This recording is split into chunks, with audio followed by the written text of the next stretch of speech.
நண்பர்களே, நண்பிகளே, உங்கள் காதலையோ திருமணத்தையோ சரி செய்ய இன்னும் காலம் கடந்து விடவில்லை. இப்போது உங்கள் போராட்டங்கள் என்ன என்று எனக்கு தெரியாது.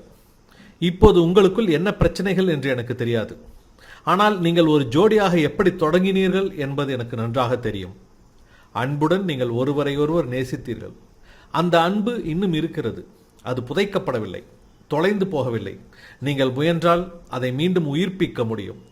நேர்மையான உரையாடல்களுடன் தொடங்குங்கள். கவனமாக கேளுங்கள். உண்மையாக பேசுங்கள். மென்மையாக பேசுங்கள். உங்கள் தவறுகளை ஒப்புக்கொள்ளுங்கள். முழு பொறுப்பையும் ஏற்றுக்கொள்ளுங்கள். உங்கள் துணையை குறை சொல்லாதீர்கள். அதற்கு பதிலாக பணிவுடன் மன்னிப்பு கேளுங்கள். உங்கள் துணை தவறு செய்திருந்தால் பரவாயில்லை, அவர்களை மன்னியுங்கள். அவர்களை பார்த்து கத்தாதீர்கள். அதற்கு பதிலாக கருணை காட்டுங்கள். உங்கள் துணை இன்னும் முழுமையடையாதவர். உங்களுக்கு ஒருபோதும் ஒரு முழுமையான துணை கிடைக்க மாட்டார். உடைந்ததை நீங்கள் நினைத்தால் சரி செய்ய முடியும். அன்பு ஒருபோதும் தோல்வி அடைவதில்லை. அது புறக்கணிக்கப்படுகிறது, அவ்வளவுதான்.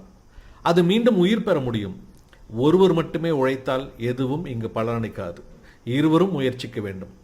வாடிய ஒன்று மீண்டும் நீர் ஊற்றப்பட்டால் உயிர் பெறும். அது தோல்வி அடையவில்லை, அது புறக்கணிக்கப்பட்டுள்ளது, அவ்வளவுதான். சரியான உணர்வுகளுக்காக காத்திருக்காதீர்கள்.